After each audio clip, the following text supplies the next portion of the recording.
Hello, I'd like to welcome to this session, Five Rights of AI, a practical framework for nurse innovators shaping healthcare's future. I'm Kathleen McGrow, and I serve as the Global Chief Nursing Innovation Officer for Microsoft. I want to start by acknowledging who is listening to this session. You are nurses, informaticists, and innovators, professionals who sit at the intersection of clinical care, data, and technology. That combination is exactly what healthcare needs right now as AI moves from concepts to reality.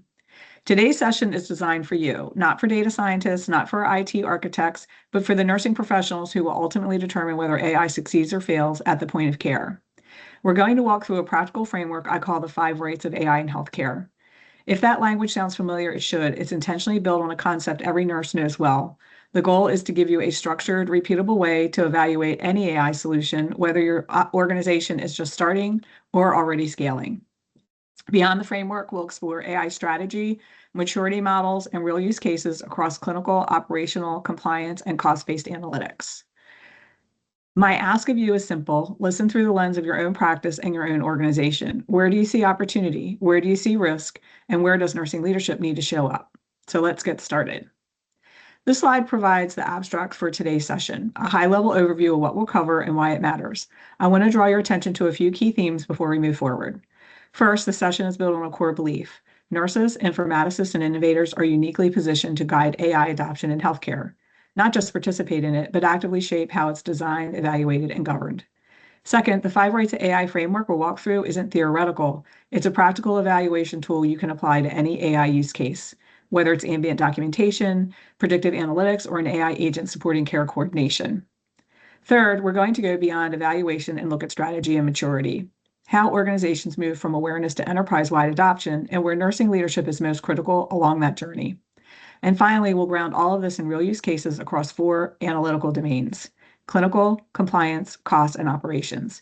So you can see where AI is already delivering value and where the greatest opportunities remain.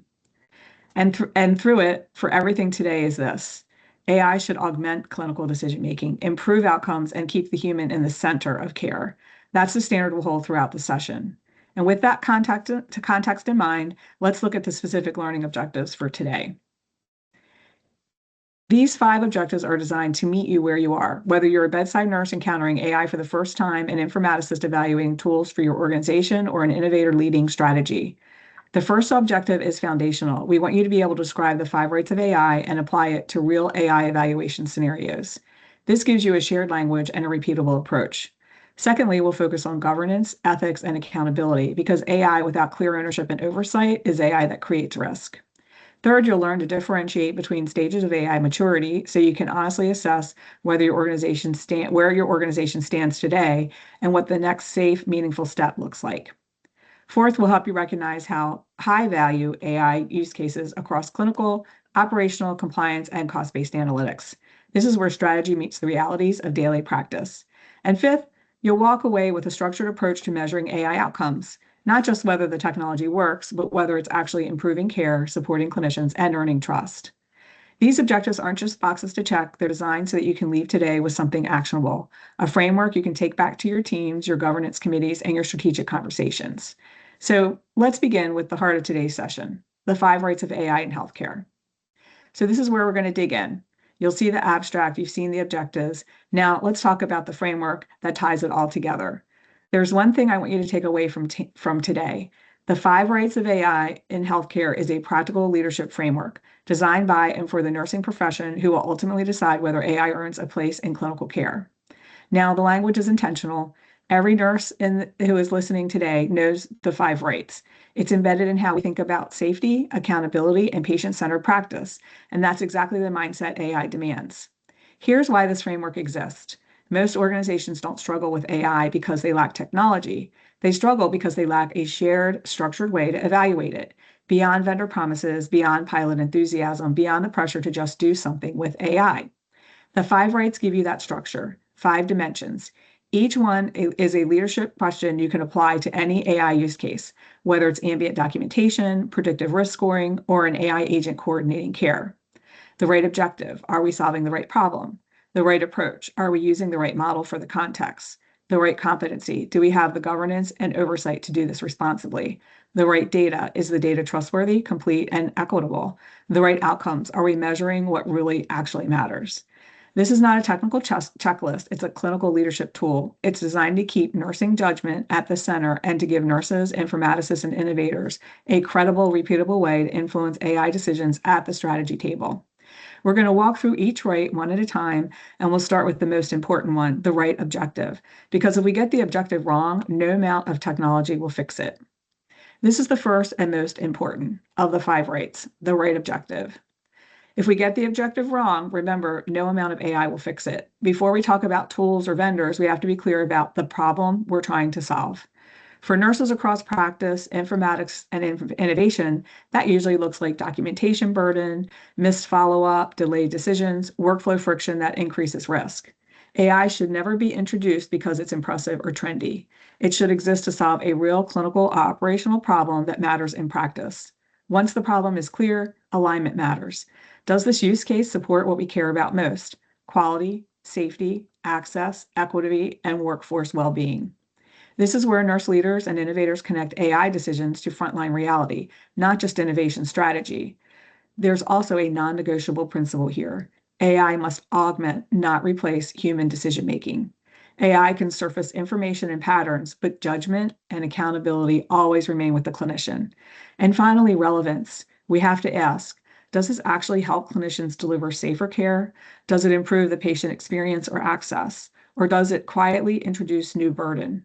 AI should be purpose-driven, not technology-driven. For nurse leaders, the core leadership question is simple but powerful. What problem are we solving, for whom, and how will we know it actually helps? If we can't not clearly answer that, we are not ready for the AI. With the objective clear, the next question becomes, are we using the right approach to get there? That's our second right.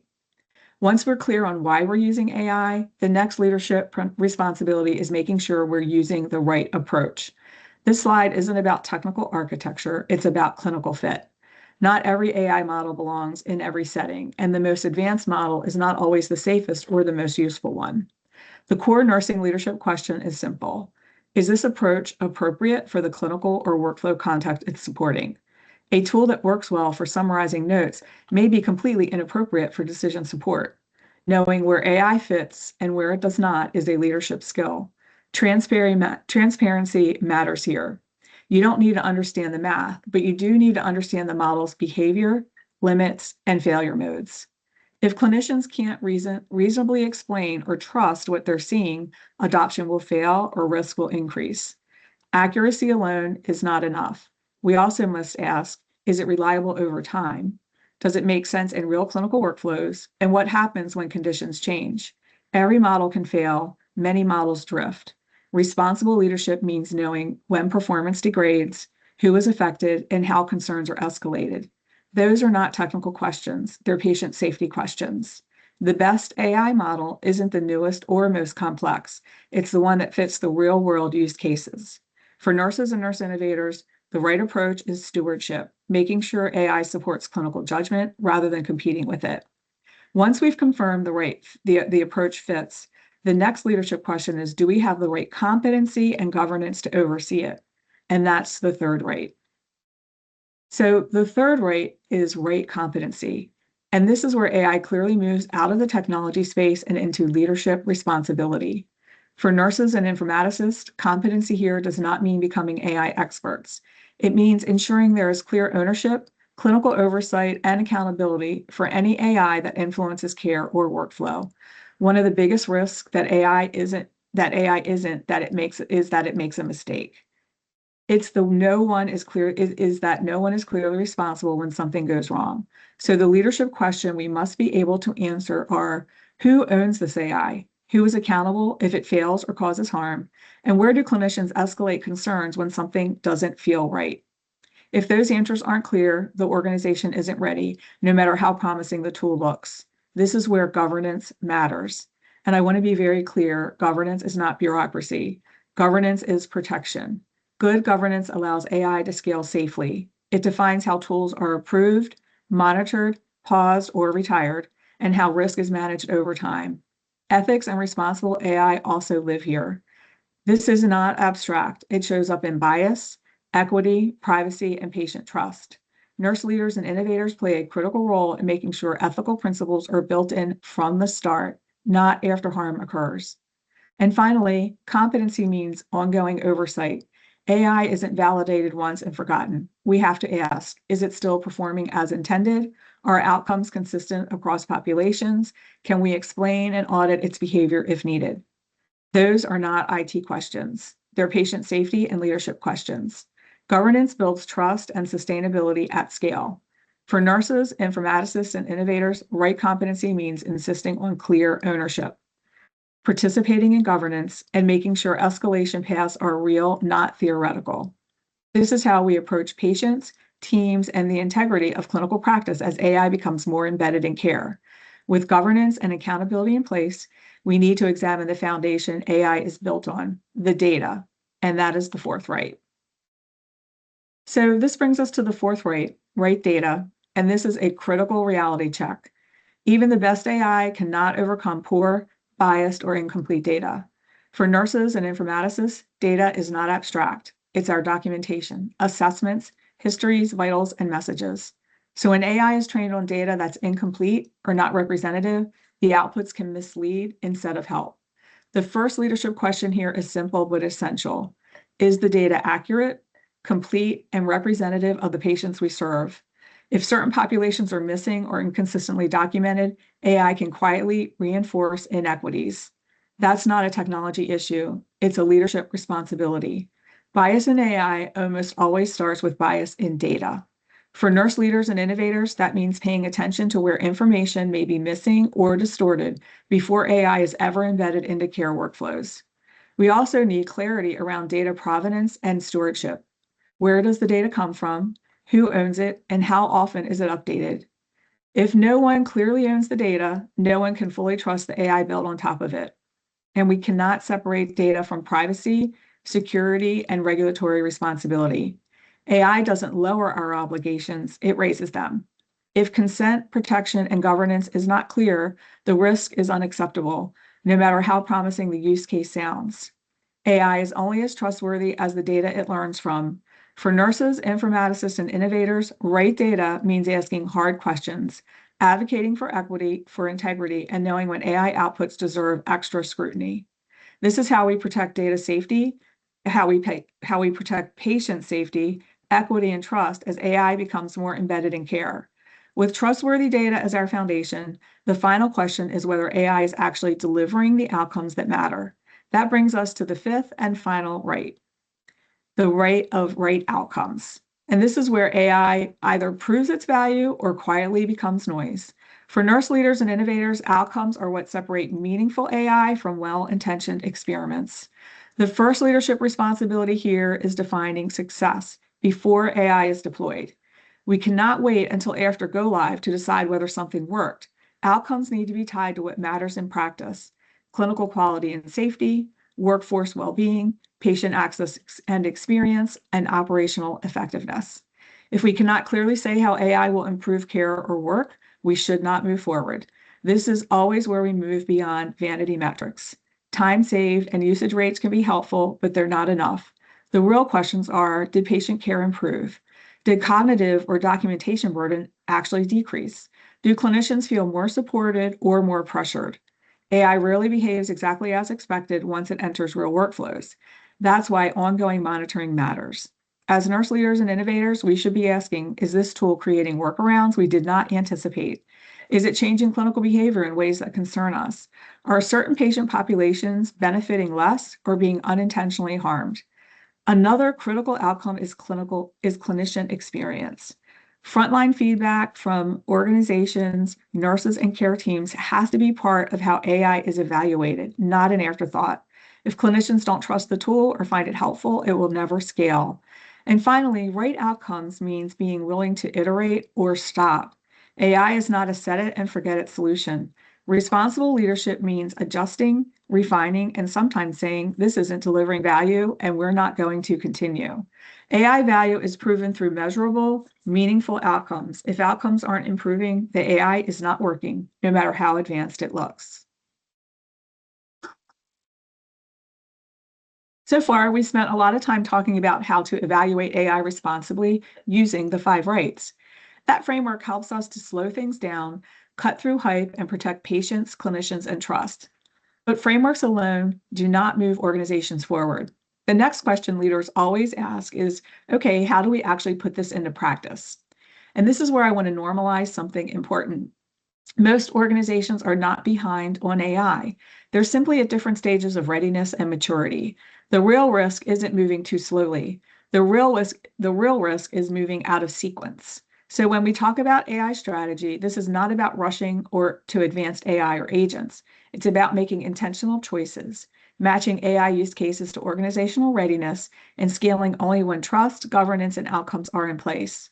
For nurse leaders, informaticists, and innovators, strategy is not an IT roadmap. It's a care delivery and workforce strategy. Ask yourself, where does AI reduce friction? Where does it support rather than replace clinical judgment? Where does it protect clinician well-being and patient safety? That's the leadership lens that matters. In the next few slides, we're going to look at how organizations mature in their AI adoption, what capabilities are needed at each stage, and how nurse leaders and innovators can influence strategy without needing to be technical experts. So as we shift into AI strategy, I invite you to listen through one question. What is the next safe, meaningful step for my organization, and how do I help lead it? This slide is about taking the emotion out of AI and replacing it with realism. Most organizations are not behind in AI, as I mentioned. They are simply at different stages of maturity. And the leadership goal here is to not jump into the far right of this model. It is to adopt the right AI at the right time in the right sequence. A lot of AI efforts fail, not because the technology is bad, but because organizations move out of order. As nurse leaders and innovators, our role is to recognize readiness, protect safety, and guide intentional progression. At the foundational stage, teams are still asking, what is AI and what should we realistically expect? Data is fragmented, digitation may be limited, and analytics are basic. Leadership focus here should be on education, shared language, and realistic expectations. In the approaching stage, organizations are experimenting. Digitation is underway, and early pilots start to appear, often in documentation or scheduling. Nursing leadership role is to translate real clinical pain points into safe, meaningful pilots and make sure they're supported and evaluated, not rushed. In the aspirational stage, AI is delivering real-world impact. There's growing data culture, and clinicians may start to feel genuine relief. The leadership focus should be to scale what works and measure impact on quality, experience, and workforce well-being. And in the mature stage, AI becomes routine, not remarkable. Organizations understand the full life cycle, data, models, governance, and monitoring. The question shifts from should we use AI to how do we continuously improve AI and keep trust high? Across every stage, three shifts matter. A culture shift from the hype or fear to informed curiosity, an ethical shift with safety and accountability by design, and an ownership shift. AI becomes everyone's responsibility, not just information technologies. Here's the key takeaway. We don't need to be mature to move forward. We just need to be honest about where we are and intentional about the next safe step. So in the last slide, we talked about AI maturity. This slide answers the next leadership question. What actually has to be in place for AI to work safely and at scale? AI maturity doesn't come from tools alone. It comes from people, governance, data culture, and support structures. At the center of the slide is a strong data culture. That means clinicians and leaders trust the data, understand it, and feel confident questioning and acting on it. For nurses and informaticists, this matters because AI insights only help when they align with clinical reality and professional judgment. At the top, you see executive support and a center of excellence. This is not about control, it's about coordination and consistency. And nursing representation here is critical. If clinical voices are not present, AI decisions drift away from care realities. In the middle is organizational adoption, where AI either succeeds or fails. Adoption doesn't happen in strategy decks, it happens at the front line. That's why mentoring, enablement, and communities of practice matter more than mandates. You also see governance and system oversight. And I want to be clear, again, I'll mention governance is not bureaucracy. Governance is protection. It ensures tools are reviewed, performance is monitored, and escalation paths are clear when something doesn't feel right. At the foundation, it's data literacy and data democratization. This isn't about turning nurses into data scientists. It's about giving clinicians enough understanding to question outputs, recognize limits, and use insights responsibly. And finally, content ownership. If policies, guidance, and documentation are not accurate, current, and clearly owned, AI simply scales confusion. AI adoption is an organizational capability, not a software installation. For nurses, informaticists, and innovators, empowering an organization means supporting people, not just tools, embedding governance that protects care, and building data confidence, not dependence. This is how AI scales safely, sustainably, and in service of clinical judgment. So, how do organizations move forward with AI without creating risk, fatigue, or mistrust? The key idea is simple. AI adoption is a journey, not a single decision. Organizations rarely fail because they move too slowly. They fail because they move out of sequence. At the awareness and foundation stage, leaders are setting intent, clarifying why AI matters, establishing responsible AI principles, and checking data readiness. For nurse leaders and innovators, this is where you need to ask the hard questions early. What problem are we solving, and what guardrails must be in place first? Next is active pilots and skill building. This is where experimentation begins, but intentionally. Small, low-risk pilots, learning before scaling. Nursing leadership matters here to ensure pilots are clinically relevant, safe, and measured against outcomes that matter. Then comes operationalize and govern, the turning point. AI moves from experimentation into real workflows. Governance, accountability, and monitoring must be solid here. If safety and escalation aren't clear, AI should not scale. After that, it's enterprise-wide adoption. AI becomes embedded more broadly, impact is measured, and trust starts to build. From a nursing perspective, this is where you should begin to feel real relief. Less searching, less documentation burden, better coordination. And finally, transform with agentic AI. This is where the most advanced stage, the ones that requires the greatest leadership maturity. This is not about surrendering judgment. It's about human-led, AI-supported work with verification and accountability firmly intact. Across every stage, the same enablers matter. Executive sponsorship, responsible AI by design, strong data foundations, workforce skill development, clear accountability. AI adoption is not a technology roadmap. It's a care delivery and workforce strategy. For nurses, informaticists, and innovators, leadership means knowing when to move forward, when to pause, and when not to advance at all. Responsible AI adoption is not about speed. It's about moving forward only when trust, governance, and outcomes are ready. Once a pilot works, how do we scale AI without creating new risk or burden? The most important point upfront here is scaling AI is not about adding more tools. It's about building the capabilities, governance, and trust needed to expand AI safely. Scaling starts with strategy and value. Before expanding, we have to re-anchor on a simple question. For this specific example, this is generative AI. So where does generative AI meaningfully improve care quality, access, safety, or clinician workload? The goal is to start with low-risk, high-value use cases, learn quickly, and refresh the roadmap as capabilities evolve without chasing hype. Next are capabilities, and this is where people matter more than platforms. Scaling generative AI requires upskilling clinicians, leaders, and teams, not turning nurses into engineers, but giving everyone shared language and confidence. People scale AI, not technology. We also need agile protocols.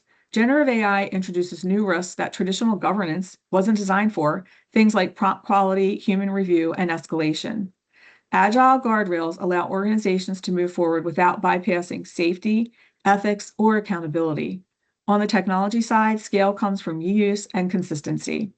Shared models, infrastructure, and machine learning operations reduce fragmentation and make AI feel reliable instead of experimental. Data becomes even more critical at scale, especially unstructured data like notes and messages. A strong data strategy protects accuracy, equity, and trust as AI expands. And finally, change management. Scaling only works if clinicians trust the tools. This is where nursing leadership matters, reinforcing norms like verify, protect, escalate, and naming concerns early. Scaling generative AI is not a project, it's an operating mindset. For nurse leaders and innovators, success looks like AI that is intentional, governed, and supportive of real clinical work, not another layer of friction. So far, we spent a lot of time talking about how to lead AI responsibly: strategy, governance, readiness, and trust. That naturally leads to the next question I hear from nurse leaders. Okay, but where does AI actually show up in real healthcare practice? Because strategy only matters if it connects back to the work clinicians do every day. In the next slide, we're going to ground all of this in reality by looking at the key areas where AI is already being applied in healthcare today, not as abstract technology, but as domains that directly affect care, delivery, and workload. We'll organize these around 4 areas: clinical analytics, compliance analytics, cost-based analytics, and operational analytics. These aren't technology categories, they're care delivery categories. They map directly to what nurses, informatics, and innovators care about most: patient safety and outcomes, access and experience, workload and sustainability, and how well the system actually works around us. As we walk through these areas, I want you to listen through a leadership lens, not a technical one. Where does this reduce cognitive burden? Where does it support judgment rather than replace it? And where does nursing leadership make the biggest difference in how AI is designed and used? This is where we move from how to scale AI to where it creates meaningful impact for patients, teams, and nursing professionals.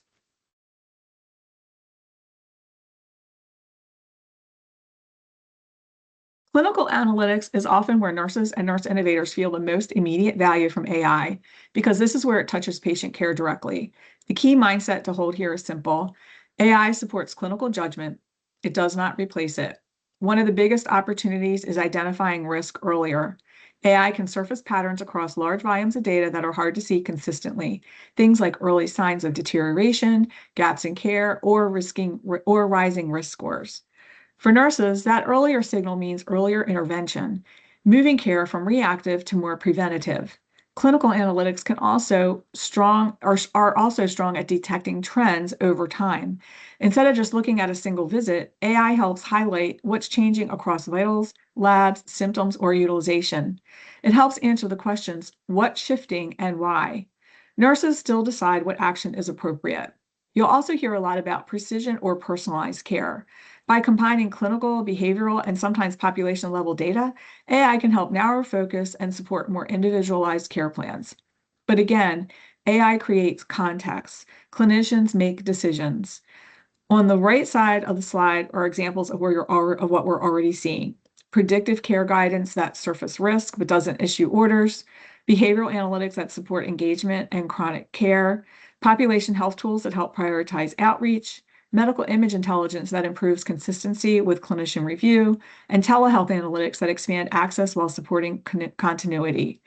Clinical analytics support decisions. It does not make them.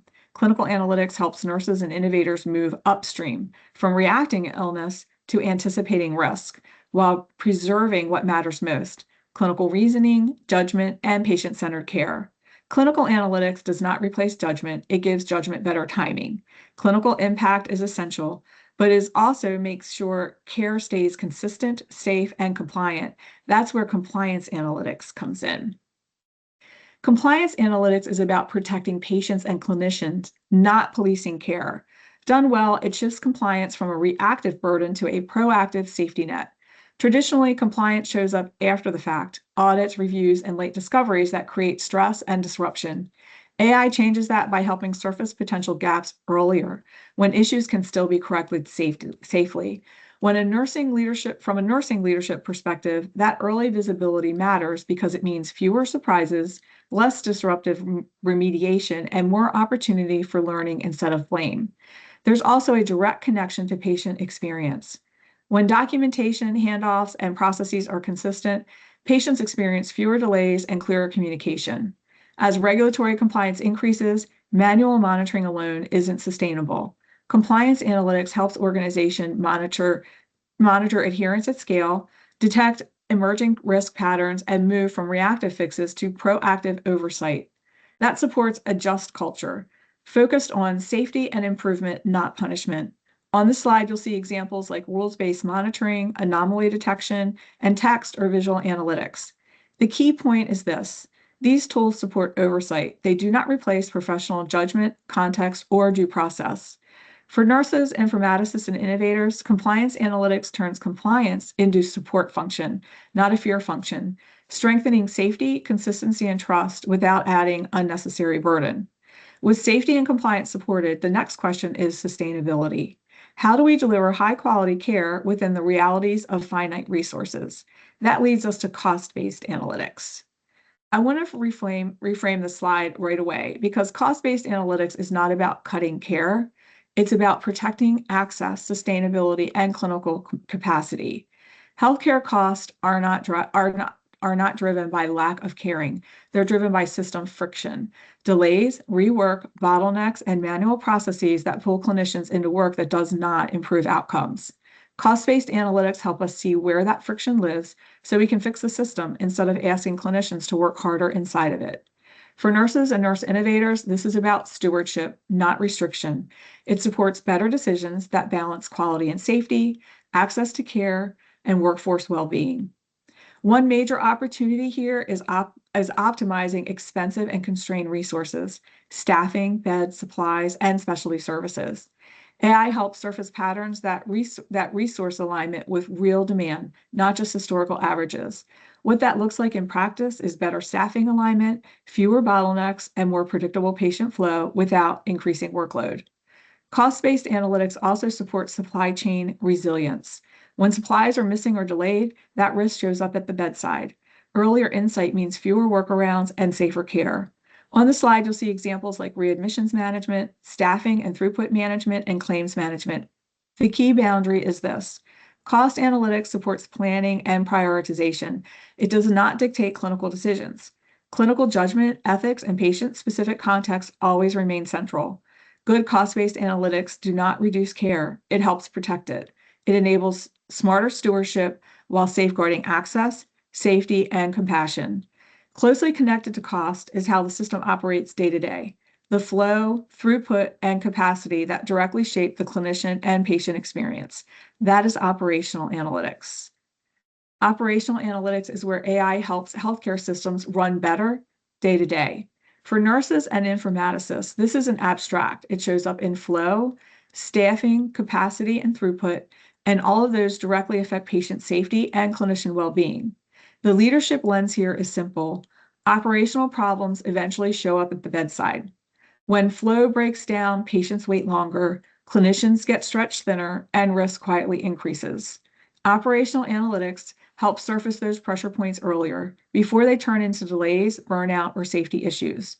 One of the biggest opportunities here is forecasting patient volumes. Instead of consistently reacting to surges, AI helps organizations anticipate demand, so staffing, schedules, and resources are better aligned ahead of time. For nurses, that means fewer last-minute scrambles and more predictable, safer days. Another key area is reducing length of stay. Delays in admissions, transfers, and discharges are often operational, not clinical. AI helps identify where those delays happen so we can fix system friction instead of asking clinicians to work harder around it. Operational analytics also supports optimizing constrained resources, like staffing and beds, by aligning them with real-world demand, not just historical averages. Here's the boundary that matters. Operational analytics supports planning and optimization. It does not override clinical judgment or ethical decision-making. Nursing insight remains essential to interpret what the data means for patient needs and care priorities. Operational analytics helps fix systems, not people. And when systems work better, patient safety improves, access improves, and burnout decreases. As we bring this session to a close, I want to leave you with 5 takeaways that I hope will stay with you well beyond today. First, the 5 rights are your evaluation standard. Whenever someone brings you an AI tool, a pilot proposal, or a vendor pitch, run it through these 5 questions. Right objective, right approach, right competency, right data, right outcomes. If a solution can't clearly pass all 5, it's not ready. Second, maturity is a journey. There is no shame in being at the foundational stage. The risk isn't being early, it's moving out of sequence. Be honest about where your organization stands and be intentional about the next step. Third, governance is protection. I cannot say this enough. Clear ownership, clear accountability, clear escalation. If those are not in place, AI should not scale, period. And governance is not someone else's job, it's ours. Fourth, data is the foundation of trust. If the data is incomplete, biased, or poorly governed, AI will quietly reinforce inequities and erode trust. As nurses, informaticists, and innovators, we must advocate for data quality and equity before AI is embedded in care. And fifth, and this is the one I feel most strongly about, nursing must lead, not follow. We are not passengers in AI adoption. We are the professionals closest to the patient, closest to the workflow, and closest to the consequences when something goes wrong. That proximity is power, and it gives us the credibility and the responsibility to shape how AI is designed, evaluated, governed, and measured. So my challenge to each of you is simple.